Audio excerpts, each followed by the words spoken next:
é motivo de dúvidas de clientes e alunos o funcionamento do sistema Kanban. Muitos deles nos descrevem o Kanban como um sistema complexo, difícil de se implementar, difícil de se gerenciar. E se um Kanban é difícil de gerenciar na empresa que você conhece, na empresa que você trabalha, provavelmente o conceito do Kanban está errado. O Kanban ele nasceu para ser simples e para se manter simples. E se é algo difícil de fazer, não agrega valor, difícil de gerenciar, difícil de manter, por que fazer? Mas eu te garanto que o Kanban é uma ferramenta que agrega muito valor reduzindo perdas. Nossa obrigação como profissionais de gerenciamento, de melhoria de processos, é agregar valor às empresas. E visto que o Kanban é uma ferramenta que agrega muito valor à organização, vamos passar aqui o conceito dele. Como já vimos em vídeos anteriores, estoque e excesso de produção constituem duas das grandes perdas da produção. E o Kanban visa justamente reduzir essas duas grandes perdas. E atenção!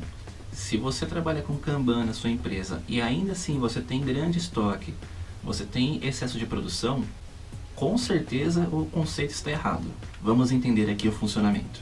Antes de entrarmos no conceito do Kanban, é necessário que façamos algumas análises em nossa fábrica. Uma delas é o nosso índice de geração de produto não conforme, e te explico o porquê. Uma vez que o Kanban e o Just-in-Time são os cernes da produção enxuta, se produzirmos problemas, certamente não vamos atender as quantidades do Kanban, tendo assim o sistema Kanban ineficaz. Quando trabalhamos com o sistema Kanban, o ideal é que nossos resultados de processo, no que tange a índice de refugos, índice de geração de produto não conforme, estejam abaixo das metas estipuladas, ou seja, que sejam índices baixíssimos. Aqui nesse exemplo eu coloquei uma meta de 0,4%, representada por essa linha azul, e vemos resultados extremamente flutuantes aqui, né? Eu vejo resultados aqui que vai desde 0% até 1,5%, e sempre flutuando de acordo com o mês. Então, antes de partirmos para um Kanban, essa é uma situação que deveríamos resolver.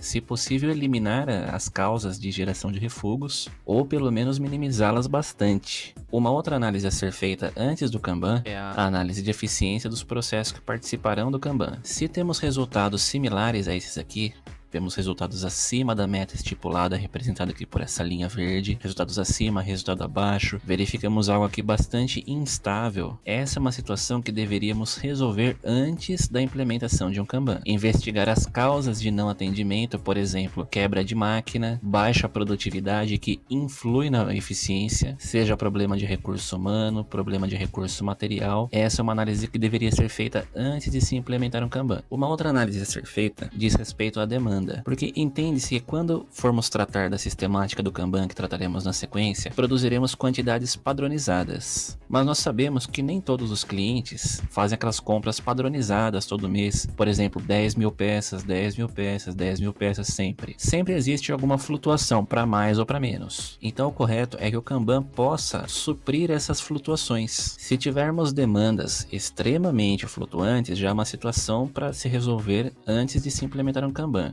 Nesse caso aqui que estamos mostrando, não chega a ser uma situação extremamente flutuante. As maiores diferenças aqui vão de 10 mil a 11 mil itens entregues por mês. Mas vamos supor que em um mês você entrega 10 mil, no outro mês você tem que entregar 25 mil, no outro mês você tem que entregar 5 mil. Aí verificamos uma situação bastante flutuante, aí deveríamos resolver isso, se possível padronizarmos essa demanda, e se possível resolvermos isso, logicamente, temos pouca influência dentro do cliente, né, no que diz respeito à quantidade que ele deve comprar. Mas muitas vezes sabemos que é possível negociar com o cliente, conhecer a expectativa dele, saber o planejamento dele de compras para os próximos meses, para os próximos 6 meses, e a partir daí conseguirmos fazer uma boa análise para o nosso Kanban. Essas considerações que passamos, efetivamente elas precisam ser realizadas antes de se propor, antes de se desenvolver um sistema Kanban. Existe bastante gente desavisada que acha que vai resolver problemas de fábricas que possuem problemas de estoque e excesso de produção implantando um Kanban, mas não é bem assim. Antes de se desenvolver um Kanban, é necessário fazer toda essa análise e resolver esses problemas, preparar toda essa base para a boa execução de um Kanban. Antes de partirmos para a fábrica, vamos entender alguns conceitos aqui. Aqui onde estou passando o cursor do mouse, encontramos um modelinho de cartão Kanban. Existem muitos modelos de cartão Kanban, você pode procurar na internet e vai achar vários modelos. Esse aqui é um dos mais simples, um dos que eu mais gosto, mas cada caso é um caso, varia de empresa para empresa qual vai ser o melhor. Então nesse cartão, a gente verifica alguns dados básicos, por exemplo, o processo onde esse item, vai entrar o centro de trabalho, o número do item que está sendo produzido. Muitas vezes um item não tem nenhum nome, mas ele tem um número de identificação. O nome desse item, o número dele de estocagem na prateleira. Eu vou precisar desse material aqui que vem lá do meu almoxarifado, lá do meu estoque. Vou precisar desse outro item que vai nessa outra linha. Após produzido, esse item vai ser embalado num contenedor onde cabem tantas peças desse item. Um número de emissão sequencial e um tipo de contenedor. Pode ser um berço, pode ser uma caixa, uma embalagem padronizada. Enfim, nesse cartão constam todas as informações relevantes para a produção desse item. Outra coisa a se entender, já diz respeito com relação à fila de produção. Essas cores que verificamos no quadro Kanban não são vias de regra, mas são as mais adotadas justamente por serem similares ao semáforo. A gente verifica níveis de criticidade. O vermelho ele já te dá aquela sensação de criticidade. O amarelo já te chama mais a atenção. E o verde, digamos que está mais tranquilo, está ok. Então, seguindo essa lógica, o cartão que estiver aqui no vermelho, ele tem a primeira prioridade de produção. O cartão que estiver no amarelo tem a segunda prioridade.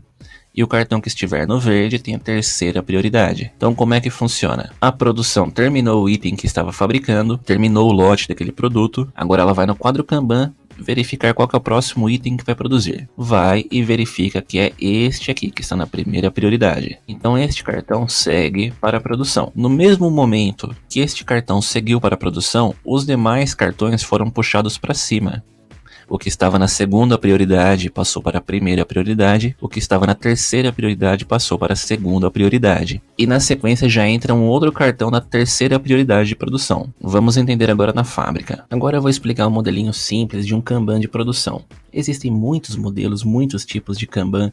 Existem modelos de Kanban que fazem o fluxo inverso do que a gente vai explicar aqui. Esse aqui é um dos modelos mais simples e mais eficientes que tem de Kanban. Então consideremos aqui uma pequena confecção de roupas. Possuo um pequeno estoque, possuo um processo de corte, possuo um processo de costura e possuo um processo de expedição onde armazenamos alguns itens já prontos para expedição para o cliente. Assim que comprados, esses itens são expedidos. Entendamos então. Como falamos de produção enxuta, é justo que a compra do cliente puxe a produção da fábrica. Então vamos avaliar essa situação hipotética.